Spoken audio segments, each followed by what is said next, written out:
In a shocking escalation, the United States has officially joined Israel's war against Iran.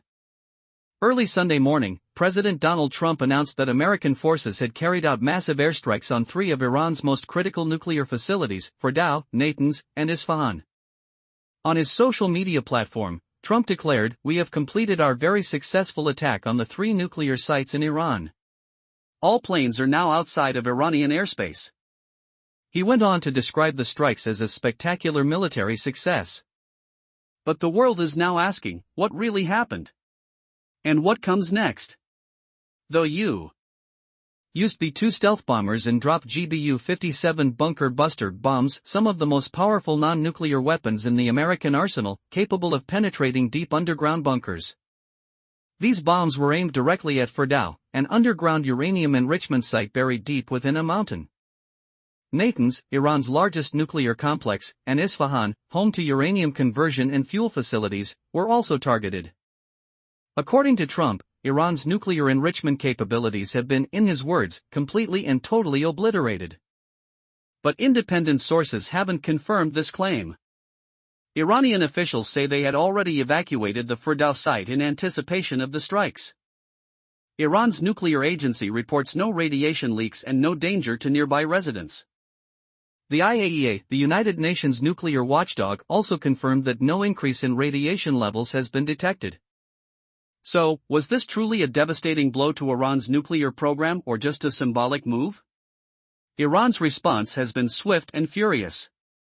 Foreign Minister Abbas Araghchi called the attack a grave violation of international law and the UN Charter. He warned that Iran reserves all options to defend its sovereignty.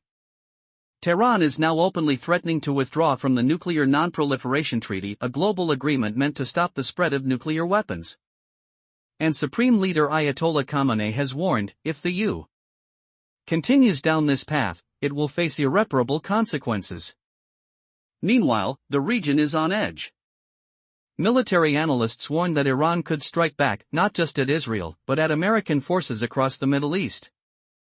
Up to 40,000 U.S. troops are within reach of Iranian missiles and drones. Navy ships in the Persian Gulf could also be targeted. Iran has already deployed advanced missiles like the Khyber-Shikan against Israel, and experts believe Tehran may now use its proxy militias in Iraq and Syria to attack American bases. And there's more. Iranian lawmakers are pushing for a formal withdrawal from the NPT, a move that would allow Iran to pursue nuclear weapons in secret, without international oversight. The world is watching nervously. The UN Secretary-General has called this a dangerous escalation, warning of a broader war that could spiral out of control. President Trump, meanwhile, has doubled down, threatening Iran with force far greater if there's any retaliation. But analysts warn, this could be the beginning of a long, costly conflict, a war of choice that America may now find itself trapped in.